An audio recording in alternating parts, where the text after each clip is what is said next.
I know that to most people, the situation seems to be getting better. Stocks have recovered nearly all of their losses. Real estate has rebounded. Unemployment and bankruptcies have dropped. But here's the thing. The unfortunate reality is that we are actually in a much more dangerous and precarious place today than we were 5 years ago. And that is why I've spent a significant amount of time and money in the past few months preparing this presentation. In short, I want to talk about a specific event that will take place in America's very near future, which could actually bring our country and our way of life to a grinding halt. This looming crisis is related to the financial crisis of 2008, but it is infinitely more dangerous, as I'll explain in this video. As this problem comes to a head, I expect there will be a near complete shutdown of the American economy. Life as we have known it for more than 40 years will essentially cease to exist. Our governments on both the federal and state level will shut down. Banks will not open. Businesses will at least temporarily shutter their doors. I expect we'll see martial law enforced by the U.S. military. The next phase in this crisis will threaten our very way of life. The savings of millions will be wiped out. This disaster will change your business and your work. It will dramatically affect your savings accounts, investments, and retirement.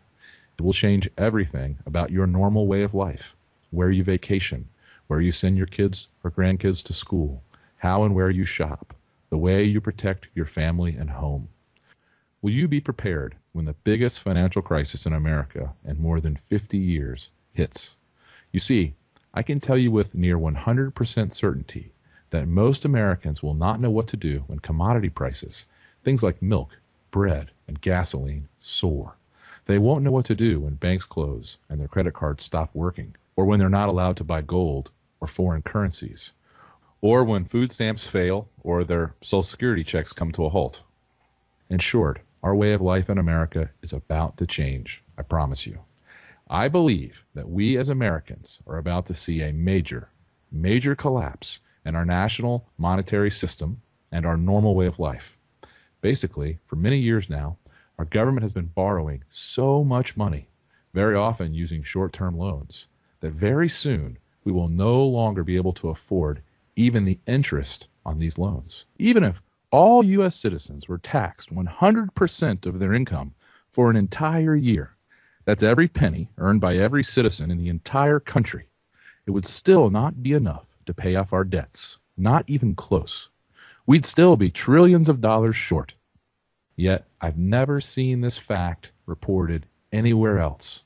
And right now, today, the federal government has to borrow 46 cents of every dollar they spend, spending that stands at a staggering average of $435.8 million per hour.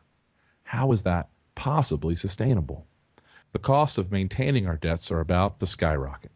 Right now, the Federal Reserve is manipulating interest rates down to almost zero.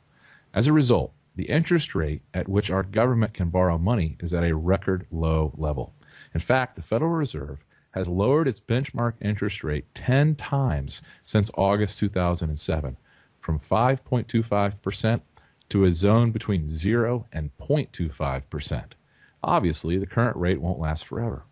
But what will happen if the average real interest rate ends up being just 4% annually and we pay it off over 30 years like a mortgage? Incredibly, we'll spend $34.3 trillion to simply repay what we owe right now.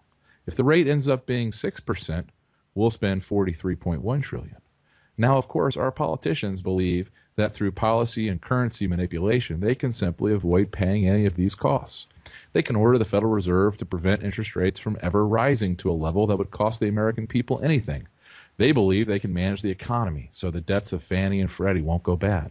They believe, without any proof whatsoever, that they can stimulate the economy by even more deficit spending so that it grows faster, allowing tax revenues to produce a surplus. Repaying these debts, they say, will be easy and painless. But you know better, my friend. You must know better. The wages of sin must be paid, and they will be paid.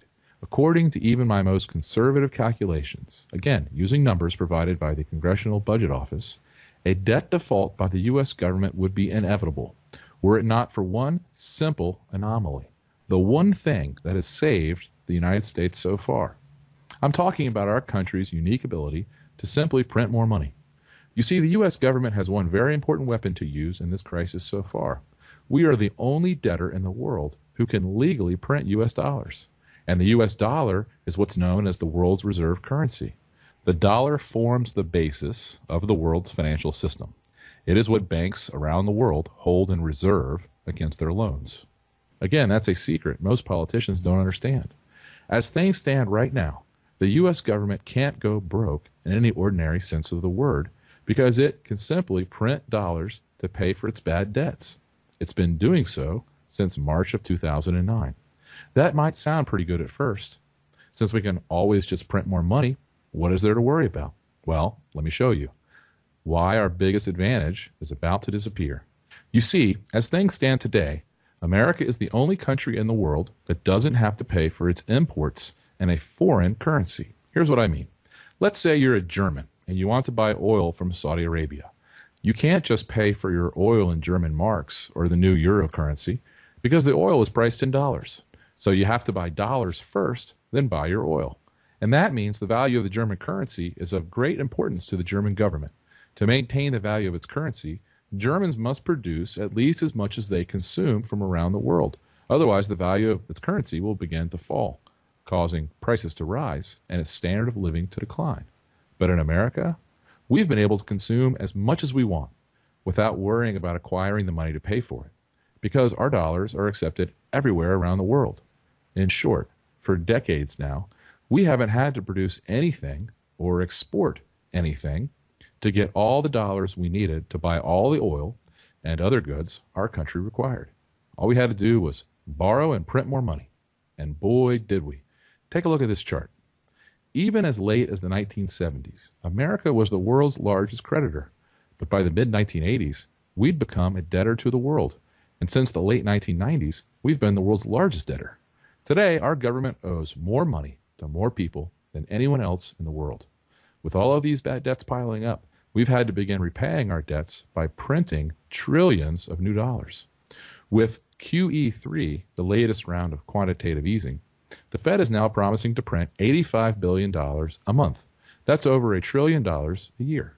And now finally, the impact of this is being felt in a big way. As our creditors figure out what's happening, we are beginning to have very, very big problems. I believe our creditors, which include foreign countries and other investors here and abroad, will either completely stop accepting dollars in repayment or greatly discount the value of these new dollars. I'm sure you think that sounds crazy, but as I'll show you, it is already happening. In fact, Xia Shougung, a researcher at the Shanghai Institutes for International Studies, recently said, "The shortcomings of the current international monetary system pose a big threat to China's economy." That's why China is now actively taking steps to phase out the U.S. dollar because of its frustration with the U.S. government's mismanagement of our currency. And how does our government respond? We have the audacity to label China a currency manipulator. Do you see the irony here? As a result of what our government is doing today, I'm confident we will soon see an end of the U.S. dollar standard. In fact, I'm 100% sure of it. It's not a matter of if, but when. And I think it's going to happen much, much sooner than most people think. Of course, I'm not the only one saying this. Even some mainstream publications like the New York Post are recognizing the inevitability of this event. The Post recently reported that the U.S. dollar is getting perilously close to losing its status as the world's reserve currency. Should it cross the line, the 2008 financial crisis could look like a summer storm. And billionaire Ray Dalio of Bridgewater Associates, the largest and best performing hedge fund in the world, told CNBC that it is inevitable that the dollar's role as the world's currency will diminish from the dominant world currency to one of a few. Quote, "It will fade probably fairly quickly, so the United States, which accounts for almost 2/3 of the reserves, will probably go down to 50% of the world's reserves." Keep in mind, the U.S. dollar has been the world's reserve currency for decades now, so most Americans don't have a clue about what the repercussions are of losing this status. And maybe you think it could never happen, but the truth is, this is exactly what happens when countries get too far in debt or when they consume too much or produce too little. In fact, the same thing happened to Great Britain in the 1970s. Most people don't know this, but Britain's sterling was the reserve currency for most of the world for nearly 200 years, for most of the 18th and 19th centuries. It continued to play this role until after World War II, when America was forced to prop up Britain's economy with foreign aid. Remember the famous Marshall Plan when we gave billions to help European countries rebuild? Unfortunately, though, Britain pursued a socialist national agenda. The government took over all the major industries. Like Barack Obama, Britain's leaders wanted to spread the wealth around. Pretty soon, the country was flat broke. The final straw for Britain came in 1967, when things got so bad, the Labour Party, the socialists, decided to devalue the British currency by 14% overnight. They believed this would make it easier for people to afford their debts. In reality, what it did was make anyone holding British sterling 14% poorer overnight, and it made everything in Britain much, much more expensive in the coming years. And for the country as a whole, it ushered in one of the worst decades in modern British history. Most Americans don't know about Britain's winter of discontent in the late 1970s, when the government put a freeze on wages. There were continuous strikes in nearly every sector: grave diggers, trash collectors, even hospital workers. Things got so bad at one point that many hospitals were reduced to accepting emergency patients, and mothers giving birth had to bring their own linens. In 1975, inflation in Britain skyrocketed 26.9% in a single year. The government also imposed what was known as the three-day week in 1974.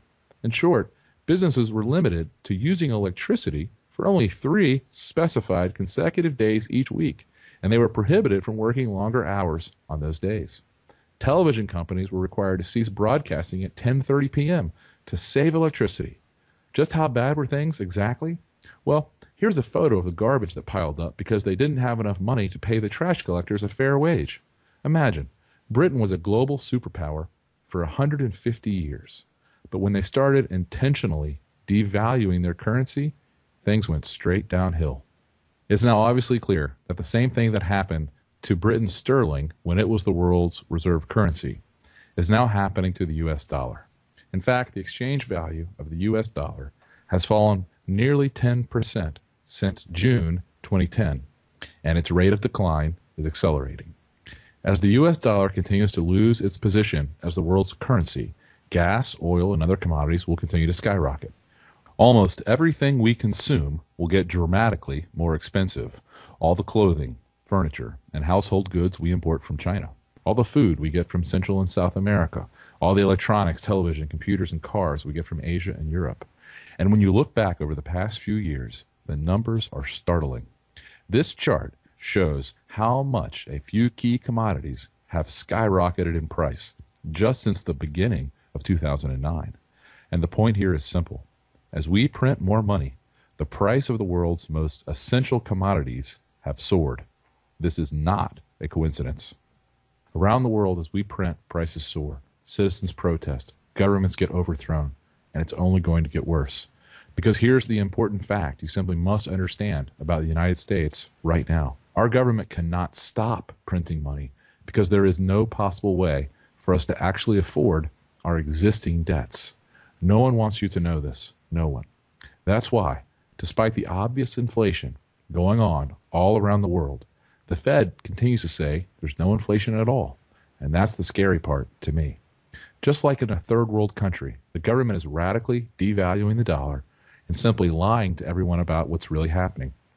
Whether you realize it or not, there is already a run on the dollar.